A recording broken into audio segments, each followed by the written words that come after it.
Oke, kembali lagi di channel kita Walex Pips. Ya, seperti biasa ini weekend pertama di 2025. Ya, jadi selamat tahun baru buat teman-teman. Mudah-mudahan tradingnya makin bagus di tahun ini.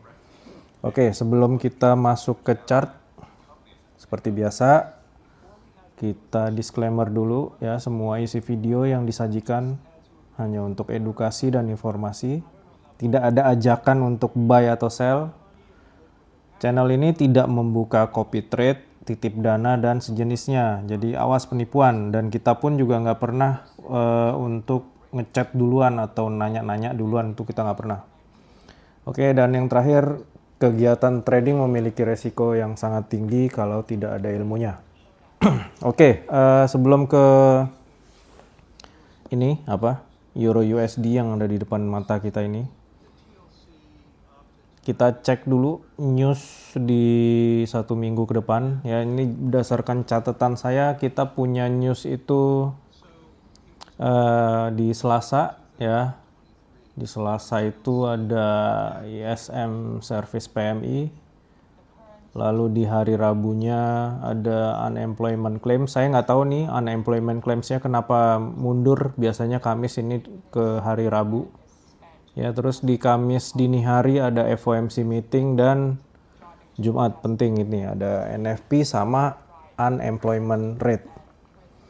Oke, pair kita yang pertama ini ada Euro USD ya. Kalau mau dicek di video sebelumnya saya udah sempat bahas kalau Euro USD ini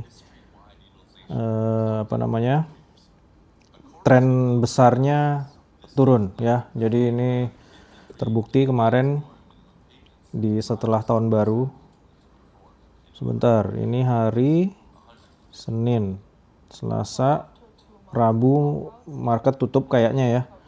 Ini Kamis, ini Jumat ya. Jadi selama 1 minggu kemarin itu Euro USD ini ke bawah masih. Dan hari Jumatnya memang ada rejection atau retracement di sini. Kenapa ada di situ? Jadi kalau kita lihat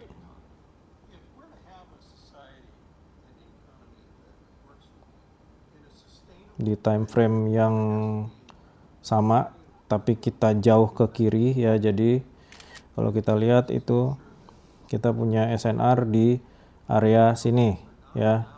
Jadi kalau saya bisa tarik boxnya itu kurang lebih itu begini. Oke. Makanya begitu tadi harga masuk ke area ini dan dia ada rejection. Tapi bukan berarti dia akan terus naik ke atas. Karena apa? Karena kalau kita lihat tren sementara ini masih tetap kuat untuk turun ya. Jadi semenjak Donald Trump kepilih tuh US dollar itu indeksnya di XY itu lagi strong-strongnya ya. Makanya kalau kita lihat rupiah juga udah 16.000 sekian gitu.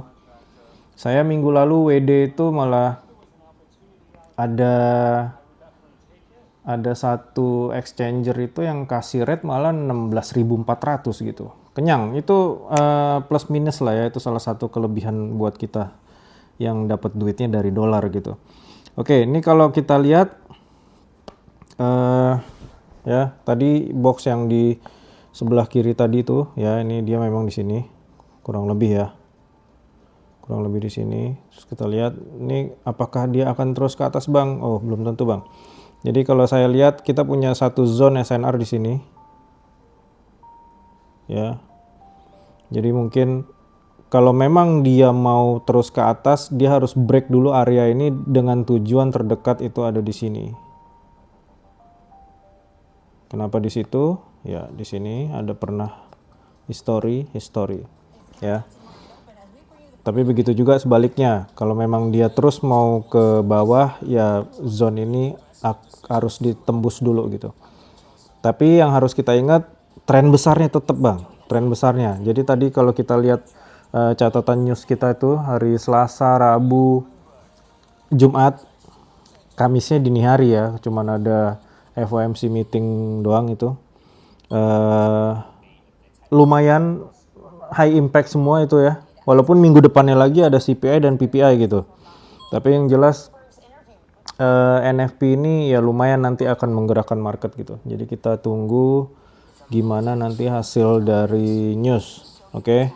Tapi tren sementara memang masih strong down ke bawah, strong bearish. Oke, kita next ke seperti biasa ke GU. GU sepertinya kita nggak usah terlalu bahas lebih banyak ya, karena memang pergerakannya mirip-mirip ya dengan EU tadi. Tuh, kalau kita lihat kenapa dia naik, tuh. Karena memang ada zone di area-area situ ya, yang ngebuat dia rejectionnya terjadi di hari Jumat kemarin. Tapi kalau kita lihat memang sama ya, ini ya, nih tren sementara ini memang masih strong ke bawah. Oke, nggak usah terlalu banyak kita bahas untuk GU nya, kita langsung next aja biar cepat. Kita next ke GJ atau pound sterling yen.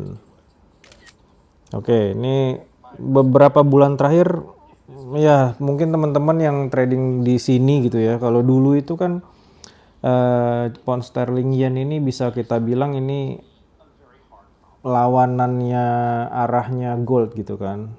Tapi ini beberapa bulan terakhir ya memang agak kurang seru ya pergerakan GJ ini, banyakan sideway-nya gitu kan. Kalau kita lihat ini beberapa bulan yang lalu sempat sideway lumayan lama, berhari-hari di sini. Terus habis itu pergerakannya juga agak kurang cantik untuk apa ya? Saya nggak tahu ya kalau benar-benar ada teman-teman yang scalping gitu di sini gitu, walaupun di gold lebih enak gitu ya. Saya nggak tahu ini cukup oke apa nggak nih pergerakan kayak gini gitu. Oke, jadi kalau untuk pound sterling yen ini untuk sementara sideway masih dengan tren naik sementara dari area ini ya. Terus habis itu ada rejection kemarin selama 1 minggu dia ke bawah, dan ya kita tunggulah nanti gimana pergerakan di mulai Senin besok. Oke, untuk US dollar yen ya, US dollar yen ini memang pertumbuhan ekonomi Jepang ini memang udah stuck ya, bisa kita bilang udah mulai stuck karena ya tahu sendiri lah ya, nggak ada industri yang bisa berkembang lagi di sana. Semuanya udah ada di posisi yang apa bahasanya ya, mature, udah matang gitu ya. Elektroniknya mereka juga sekarang udah kalah sama Cina. Terus kalau dari sisi otomotif, merek-merek Jepang juga sekarang udah sedikit demi sedikit kebantai sama mobil-mobil Cina. Dan ya udah, kita untuk US dollar yen ini kalau saya trading di sini, saya akan lupain dulu sementara gitu loh untuk pair ini gitu. Oke. Karena apa? Karena ada beberapa pair yang lebih menarik. Oke, jadi kalau kita lihat secara sekilas, tren masih up ya, tren masih up. Ini walaupun ada turun begini, ini apa ya, kita bisa anggap ini sebagai retracement, bukan pembalikan arah. Karena apa? Karena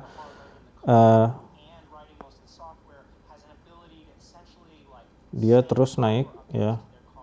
Harusnya kalau memang ada pembalikan arah ya, kita punya SNR di sini, ini harusnya ketembus gitu loh, ngebuat apa namanya lower low yang baru gitu, tapi ini enggak gitu. Jadi bisa kita lihat untuk sementara memang tren masih ke atas ya, dan sideway di sini. Kita juga nggak bisa banyak bahas kalau pergerakan market kayak gini, karena ya teman-teman yang lain pasti setuju lah, ini market yang kurang asik buat dibahas gitu loh, apalagi di trading kan gitu. Oke, kita next langsung ke gold ya. Jadi gold ini kalau menurut saya, oke kita cek. Gold ini kalau menurut saya dia sideway, tapi menurut saya mungkin akan masih agak ke bawah ya. Oke, kita lihat ke bawahnya sampai mana.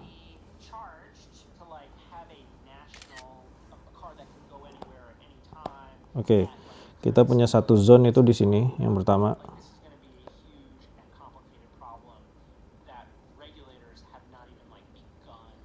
Oke, kenapa di situ? Kalau kita lihat histori pergerakan harga sebelumnya, memang di situ SNR yang lumayan bagus gitu ya. Jadi tadi saya sempat bilang cenderung ke bawah, ya memang ini sideway ya. Ini memang kita bisa bilang ini sideway gitu, naik turun sideway, nggak jelas, masih di sini-sini aja gitu. Tapi kenapa saya bilang cenderung turun gitu? Karena gold ini pasangannya dengan US dollar gitu. Tadi saya bilang indeks US dollar itu di XY itu memang lebih kuat, jadi sedikit banyak ada pengaruhnya lah gitu. Kita tinggal tunggu ya. Jadi tetap SNR to SNR ya. Jadi kita punya zone yang lumayan bagus di bawah sini ya, bukan berarti nanti hari Senin open market terus habis itu langsung sell gitu ngarepin ke sini, enggak juga. Kita tetap harus buka time frame kecil untuk ngelihat pergerakannya seperti apa untuk membantu kita untuk masuk gitu ya. Oke, jadi ini apa yang harus dilakukan? Oke, kalau buka time frame lebih kecil, kita punya zone atas terdekat itu ada di sini ya. Ulang dulu biar lebih rapi. Kita punya zone SNR agak di atas sini.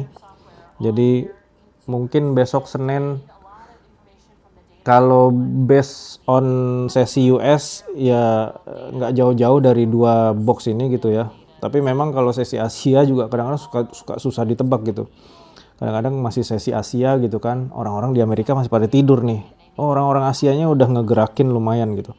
Tapi yang jelas masih sideway di antara dua box ini, tapi memang cenderung ke bawah kalau menurut saya gitu.